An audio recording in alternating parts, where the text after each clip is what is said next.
जिस रसोई में मांस रांधा जाता है वो रसोई राक्षसी रसोई हो जाती है। उसमें भले खीर पुआ बने, वो न भगवद अर्पित करने योग्य होती है, न वैष्णव के पाने योग्य होती है। क्योंकि जो बनाने वाले होते हैं उनमें न तो वैष्णवता होती है, न उनमें पवित्रता होती है। मुजफ्फरनगर में ढाबे वालों की पैंट उतरवाकर उनकी आइडेंटिटी पूछने की घटना सामने आई है। इसके ऊपर आपका क्या विचार है? मराठा जी, मैं आपको पूरी घटना से अवगत कराता हूँ। अभी कुछ समय बाद श्रावण मास शुरू हो जाएगा, जिसमें कावड़ मेले का भी उद्भव होता है और 1-2 हजार नहीं, लाखों शिव भक्त उसमें भाग लेते हैं। और एक शिव भक्त के लिए ये बहुत अहम हो जाता है कि वो भक्ष्य और अभक्ष्य का ध्यान रखे, उसे क्या खाना चाहिए और क्या नहीं खाना चाहिए, शास्त्र अनुकूल व्यवहार और ये सारी चीज़ों का ध्यान रखना होता है। तो इस संबंध में स्वामी यशवीर जी महाराज, जो एक सन्यासी हैं, उन्होंने एक प्रकरण शुरू किया। उन्होंने ढाबे वालों से अपील की कि वो अपनी पहचान और वराह भगवान की मूर्ति या तस्वीर अपने ढाबों पर लगाएं, जिससे हर शिव भक्त को यह पता चल जाए कि वो भोजनालय जिसमें वो भोजन करने वाले हैं वो पूर्ण रूप से शाकाहारी है और वो वैष्णव है। वहां पे किसी भी प्रकार से कोई मांसाहारी नहीं है जो भोजन परोस रहा हो, या कोई मांसाहार वहां पर नहीं होता। तो अभी जो घटना आपने बताई उसी से रिलेटेड मैं आपको बात बताता हूं। कुछ युवक एक ढाबे पर गए, उन्होंने भोजन किया। उन्हें लगा कि यहाँ पे जो इसका मालिक है वो सनातनी नहीं है, और जब उन्होंने थोड़ी जांच की तो उन्हें संदेह हुआ। इस संदेह के बिहाफ पर उन्होंने अपने सहयोगी और साथियों को की जानकारी दी, जिनमें छत्रपति शिवाजी सेना के प्रदेश मंत्री सुमित बजरंगी जी को इस घटना का पता चलते ही वो अपने साथियों के साथ उस ढाबे पर पहुंचे और वहां के कर्मचारियों से उनका परिचय पूछा कि भैया तुम लोग कौन हो।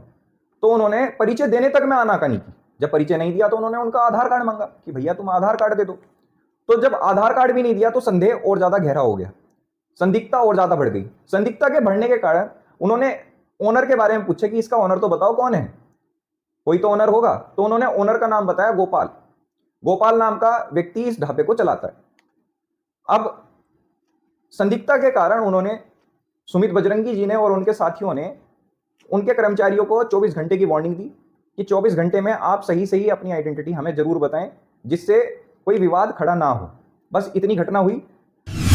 तो इस वार्निंग के बाद वो जो ढाबे पर कर्मचारी थे और उस ढाबे का मालिक था, ढाबे का नाम पंडित ढाबा और उसके मालिक का नाम गोपाल बता रहा था, वो पहुंचा प्रशासन के पास। प्रशासन को जाकर एक नई कहानी बताई। उसने बताया कि हमारी पैंट उतरवाकर हमारी पहचान पूछी गई, जो बिल्कुल निराधार है। ऐसा बिल्कुल भी कुछ भी नहीं हुआ। बहुत से लोगों के ऐसे सवाल आ रहे हैं कि उनको आइडेंटिटी पूछने का अधिकार किसने दिया? यह अधिकार दिया है संविधान ने। जहां मैं भोजन कर रहा हूं या करने जा रहा हूं या मेरी मंशा है करने की, तो मेरा अधिकार है कि मैं उस होटल की, उस ढाबे की, उस रेस्टोरेंट की जानकारी ले सकूं। यह अधिकार मुझे संविधान देता है। राइट टू इन्फॉर्मेशन और राइट टू नो के बिहाफ पर मैं ये बात कह सकता हूं कि हमें अधिकार है कि हम जाने कि जहां हम भोजन करने जा रहे हैं कि वहां कैसा खाना पकता है और उसके लिए लाइसेंस्ड है या नहीं है। ये जानकारी लेने का अधिकार हमें संविधान ने दिया है। उसी के बिहाफ पे, उसी के आधार पर उन कार्यकर्ताओं ने भी उस होटल की जानकारी मांगी। सिंपल। अगर आप आज के न्यूज चैनल्स देखोगे, सब पर यह खबर है।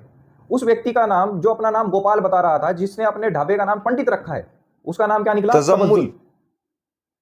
भैया, नाम छुपाकर काम करने की क्या जरूरत है?